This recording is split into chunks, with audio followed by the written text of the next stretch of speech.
Hello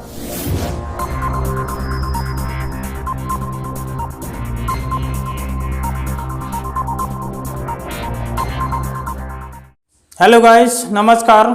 स्वागत है आप सभी का अपने यूट्यूब चैनल एग्जाम मस्ती पर। नंबर सिस्टम के अगले पार्ट में वो प्रश्न जो कि अधिकतर परीक्षा में पूछे जाते हैं वो देखेंगे आज इस वीडियो में। चलिए देर न करते हुए बढ़ते हैं हम प्रश्नों की ओर। पहले प्रश्न को देखते हैं। क्या कह रहा है पहला प्रश्न? एक व्यक्ति ने अपनी संपत्ति का 1/4 भाग अपनी पुत्री को दिया, 1/2 भाग अपने पुत्रों को दिया और 1/5 भाग दान कर दिया। तदनुसार उसने कुल कितना भाग दे दिया? 1/4 दिया पुत्री को, 1/2 दिया पुत्रों को, 1/5 दान कर दिया। इन तीनों को अगर जोड़ लिया जाए, एलसीएम हो जाएगा 20। तो 4 पंचे 20, 2 दही 20, 5 चौको 20। यहाँ से 10 5 15 4 19/20। 19/20 अपनी संपत्ति का 19/20 भाग उसने दे दिया। तो इस क्वेश्चन का सही आंसर हो जाएगा 19/20। विकल्प नंबर दूसरा एकदम सही हो जाएगा। चलिए आशा करते हैं ये क्वेश्चन तो आपको समझ में आया होगा। बढ़ते हैं अगले प्रश्न की ओर। अगला प्रश्न देखते हैं। दूसरा प्रश्न है, एक कार्यालय में 108 मेजें हैं, 132 कुर्सियां हैं। उनमें यदि 1/6 मेजें और 1/4 कुर्सियां टूट जाएं तो उस कार्यालय में प्रत्येक को मेज और एक कुर्सी की आवश्यकता अनुसार कितने लोग कार्य कर सकते हैं? जरा ध्यान दें। एक मेजें जो हैं 108 हैं। तो 108 में 1/6 टूट गई, 6 एकम 6, 4 6 48, 18 टूट गई। तो सुरक्षित कितनी बची? 18 जब टूट गई 108 में से 18 जब टूट गई तो बची कितनी? 90। मेजें 90 बची। जरा ध्यान देना, कुर्सियां कितनी बच रही हैं? कुर्सियां 132 टोटल हैं। इनमें से 1/4 टूट गई तो 4 तिया 12, 4 तिया 12, 33। 132 में से 33 टूट गई, बची कितनी? 99। कितनी बची? 99 बची। अब क्वेश्चन कह रहा है कि वो तो उस कार्यालय में प्रत्येक को मेज और एक कुर्सी की आवश्यकता है। एक मेज और एक कुर्सी की आवश्यकता है, कितने लोग कार्य कर सकते हैं? भैया सभी लोगों को एक कुर्सी और एक मेज चाहिए। तो कुर्सियां 99 है मेरे पास, लेकिन मेजें 90 हैं। तो कुल मिलाकर 90 ऐसे व्यक्ति हैं जिन्हें एक कुर्सी और एक मेज मिल सकती है आवश्यकता अनुसार। 9 ये जो कुर्सियां हैं ये खाली पड़ी रहेंगी क्योंकि मेजों के जो जोड़े इनसे नहीं बन रहे हैं। तो 90 व्यक्ति इसमें कार्य कर सकते हैं। विकल्प नंबर दूसरा इसका बिल्कुल सही हो जाएगा। आशा करते हैं ये क्वेश्चन आपको बेहतर से समझ में आया होगा। अगले क्वेश्चन को देखते हैं। अगला क्वेश्चन तीसरा देखते हैं। तीसरा क्वेश्चन क्या है? तीसरा प्रश्न है आपका। तीसरा प्रश्न है, ए बी सी तथा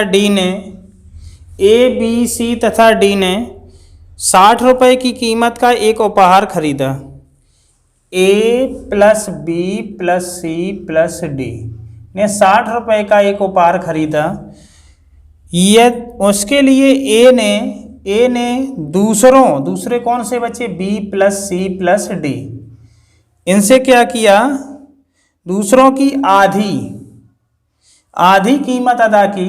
तो ध्यान दें, यहाँ पर क्रॉस मल्टीप्लाई करें तो 2a बराबर b plus C plus D. इधर से देखें अगर b plus C plus D बराबर क्या हो जाएगा? a उधर जाएगा तो 60 माइनस a को जब इधर लाएंगे तो जुड़ जाएगा 3a बराबर 60। तो यहाँ से 3 दूना 6। a ने क्या किया? a ने 20 रुपये कीमत अदा की। a ने कितने की? 20 रुपये कीमत अदा की। इसी प्रकार कह रहा है क्वेश्चन, b ने दूसरों की 1/3। b ने क्या किया? दूसरे कौन से बचे? b के लिए दूसरे बचे a c और d, इसका तिहाई भाग। तो इधर से 3a हो जाएगा और इधर से a c d बराबर हो जाएगा 60 माइनस b। 60 माइनस b इधर आएगा तो 4a हो जाएगा। तो 4a बराबर 60, यहाँ से कटेगा तो 15। यहाँ से कौन सा था? b था। यहाँ पर b था। तो 4, बी बराबर 60 था तो 4 से काट दिया, तो बी ने कितना खर्च किया, 15 रुपये। ध्यान देना। इसी प्रकार क्वेश्चन कह रहा है सी ने दूसरों की, सी के लिए कौन से बचे, सी के लिए ए प्लस बी प्लस डी, तो इसका क्या हुआ, 1/4 अदा की, तो इधर से 4C और इधर से 60 माइनस क्या हो जाएगा, सी। ए बी डी बराबर सी उधर जाएंगे, 60 माइनस सी, सी इधर आएंगे, तो 5C बराबर 60, तो यहाँ से 5 से कटेंगे 12, तो सी ने कितनी अदा की, 12 रुपये। क्वेश्चन ये कह रहा है तो तदनुसार डी ने कितनी कीमत अदा की। कुल मिला के 60 रुपये थे, 60 में से ए ने 20 रुपये, बी ने 15 रुपये, सी ने 12 रुपये। तो अगर इनका टोटल करके 60 में से घटा दिया जाए तो डी की ने जो कीमत अदा की है वो निकल आएगी। तो डी ने कीमत कितनी अदा की, जरा ध्यान से देखें। डी बराबर हो जाएगा 60 माइनस, इधर से जोड़ें 20, 30, 35, 35 और 2 37, 10 47, 47। अब कितना बचेगा, 60 में से 47 जाएगा तो 13। डी ने कितने रुपए अदा किए, 13 रुपए अदा किए। तो विकल्प नंबर आपका दूसरा एकदम सही हो जाएगा। यहाँ से दूसरा विकल्प एकदम सही हो जाएगा। आशा करते हैं ये क्वेश्चन आपने बेहतर से समझा होगा। बढ़ते हैं अगले क्वेश्चन की ओर। अगला क्वेश्चन देखते हैं एक बार फिर अगले क्वेश्चन को। था प्रश्न आपका है, एक भिन्न के अंश तथा हर दोनों में 2 जोड़ने से 9/11 बन जाती है। यदि अंश तथा हर दोनों में 3 जोड़ दिए जाएं तो वह 5/6 बन जाती है। भिन्न क्या है। जब भी प्रश्न में भिन्न पूछी जाए तो आप ऑप्शन से हल करें इसको, तो बहुत सरलता होती है। यहाँ पर ध्यान दें, मैंने पहला विकल्प यहाँ पे ले लिया 7/9। क्वेश्चन कह रहा है कि अंश तथा हर दोनों में 2 जोड़ दिया जाए, 2 जोड़ दिया तो भिन्न 9/11। ध्यान दें, 7 2 9 9 2 11, 7 9/11 बन रही है। चलिए पहली शर्त मान कर रहा है विकल्प। दूसरा कह रहे अंश तथा हर दोनों में 3 जोड़ दिया जाए। 7/9 मैंने लिया था, 3 जोड़ दें तो 7 3 10 और 9 3 12, तो भिन्न 5/6, 2 पंचे 10, 2 छक्का 12, 5/6 प्राप्त हो रही है। तो भिन्न क्या है, मैंने जो विकल्प 7/9 लिया था, पहला विकल्प लिया था, वो एकदम सही हो जाएगा क्योंकि दोनों शर्तें ये मान रहा है। तो इस प्रकार से ऑप्शन द्वारा इस प्रश्न को सरलतापूर्वक सॉल्व किया जा सकता है। तो इस क्वेश्चन का सही आंसर 7/9 हो जाएगा। मतलब पहला विकल्प इसका बिल्कुल सही। अगले प्रश्न की ओर बढ़ते हैं। 5वें क्वेश्चन को देखते हैं इसी प्रकार से। एक भिन्न का अंश उसके हर से 4 कम है। यदि अंश को 2 से घटा दिया जाए और हर को 1 से बढ़ा दिया जाए तो हर अंश का 8 गुना हो जाता है। भिन्न ज्ञात कीजिए। भिन्न जब पूछी है तो जब डायरेक्ट भिन्न पूछी जाए तो विकल्प द्वारा ही सरल हो जाता है इस क्वेश्चन को सॉल्व करना। तो 3/8 पहला विकल्प मैंने 3/8 लिया। क्वेश्चन ये कह रहा है भिन्न का जो अंश है हर से 4 कम है। तो 8 में से 3 कितना कम है, 5 कम है। ये तो गलत हो गया। दूसरा ऑप्शन देखते हैं 3/7। यहाँ से देखें 7 में से 3 गया 4, यहाँ तो 4 कम है। तो यहाँ पर अब अगली शर्तों को जरा लगाते हैं। यदि अंश को 2 से घटा दिया, हर को 1 से बढ़ा दिया, यहाँ से 2 बचे, 3 में से 2 गया, 1 बच रहा है और 7 और 1 8। तो कह रहा है कि तो हर अंश का 8 गुना हो जाता। 8 गुना हो रहा है कि नहीं हो रहा है। तो हमारा यहाँ से ऑप्शन दूसरा सही हो जाएगा। ऑप्शन नंबर दूसरा सही हो जाएगा। इस क्वेश्चन का आंसर आएगा 3/7। विकल्प नंबर दूसरा एकदम सही हो जाएगा। इस प्रकार से इन प्रश्नों को हम ऑप्शन द्वारा बहुत ही आसानी से, बहुत ही सरलतापूर्वक सॉल्व कर सकते हैं। तो इस प्रश्न का आंसर विकल्प नंबर दूसरा। चलिए अगले क्वेश्चन को देखते हैं, इसी प्रकार से सॉल्व करेंगे। चलिए छठवां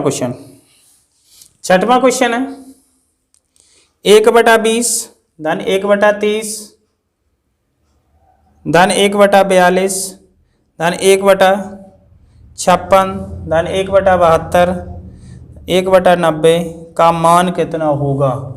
जरा इस प्रश्न को देखते हैं। यदि एलसीएम लेके हम सॉल्व करेंगे तो बहुत ही लेंदी बन जाएगा ये क्वेश्चन। इस क्वेश्चन का जो आसान तरीका है देखते हैं किस प्रकार से सॉल्व करेंगे। 1/20 है और 20 के ऐसे गुणनखंड करेंगे जिनका अंतर 1 मिल जाए। तो यहाँ पर 5 चौको 20, इसको हम लिख सकते हैं 1/4 माइनस 1/5। अगर हम 5 को आगे करेंगे तो माइनस का बचेगा। यहाँ से 5 को इधर करें, 5 एकम 5, 4 एकम 4, 5 में से 4 जाएगा, 1 बचेगा, एलसीएम इसका आएगा 20।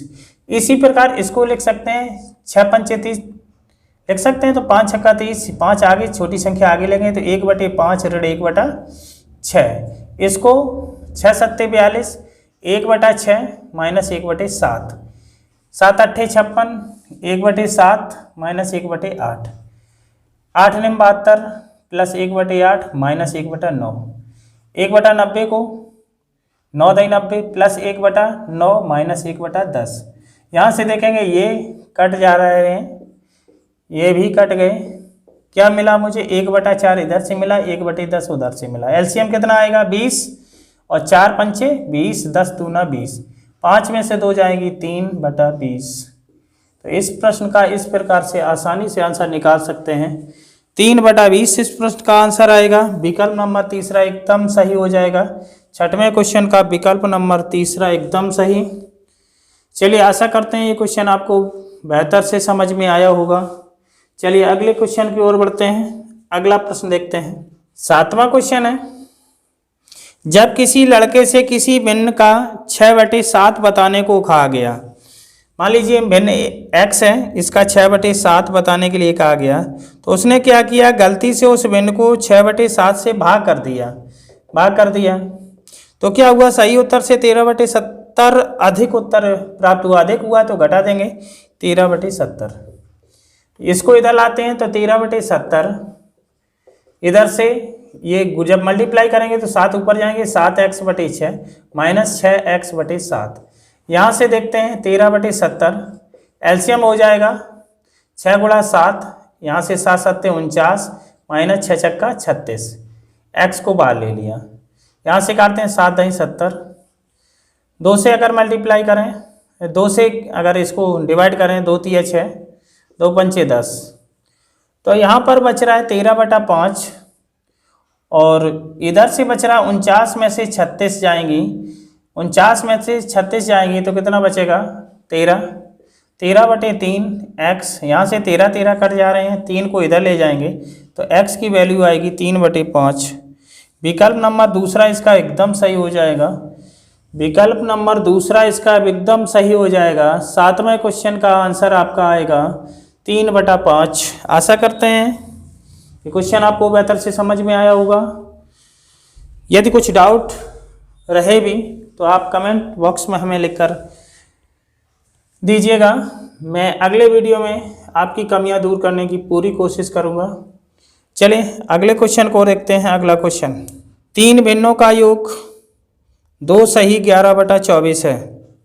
सबसे बड़ी भिन्न को सबसे छोटी भिन्न से भाग देने पर 7/6 प्राप्त होता है, जो मध्य भिन्न से 1/3 बड़ी है। लघुत्तम भिन्न क्या होगी? चलिए इस प्रश्न को देखते हैं। यहाँ पर हम 3 भिन्न मान लेते हैं P, Q, R, जो कि P सबसे लघुत्तम मानेंगे, P सबसे छोटी, उससे बड़ी Q, उससे बड़ी R। क्वेश्चन कह रहा है सबसे बड़ी भिन्न को सबसे छोटी भिन्न से भाग देने पर, सबसे बड़ी भिन्न, सबसे बड़ी कौन सी है, यहाँ R है, तो R में सबसे छोटी P का भाग लगाया तो क्या हुआ, भिन्न से भाग देने पर 7/6 प्राप्त होता है। 7/6 प्राप्त होता है। अगर यहाँ पर क्रॉस मल्टीप्लाई करें तो 7P = 6R, तो यहाँ से P बराबर मिल जाएगा हमें 6/7R। यहाँ से बटे में चले जाएंगे।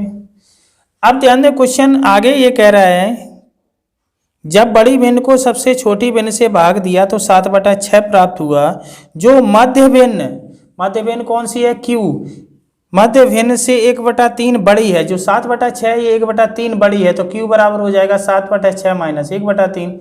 यहाँ से एलसीएम आएगा 6, तो 7 माइनस 3 दूना 6, 2, 7 में से 2 जाएगा 5/6। तो यहाँ पर ध्यान देने वाली बात यह है कि तीनों भिन्नों का योग 2 सही 11/24 है। 2 सही 11/24, 2 सही 11/24 को अगर हम साधारण भिन्न में बदलें, 24 दूनी 48 और 11 59/24 हो जाएगा।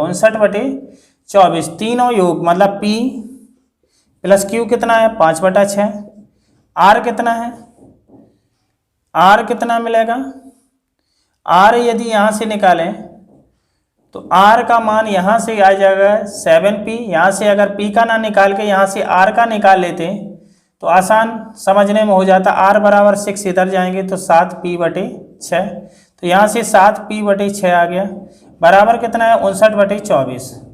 तो जरा ध्यान दें, इन दोनों को इधर रहने दें, 5/6 को उधर ले जाएं तो 6 एकम 6 और 6 और 7 13, 13P/6 आएगा। उधर से 59/24 माइनस 5/6, इसमें क्रॉस 4 का कर दें तो यहाँ से 59 और माइनस 5 को 20/6 को 24, तो यहाँ से कितना मिलेगा 9 बचेंगे, 5 में से 2 गया 3, 39/24।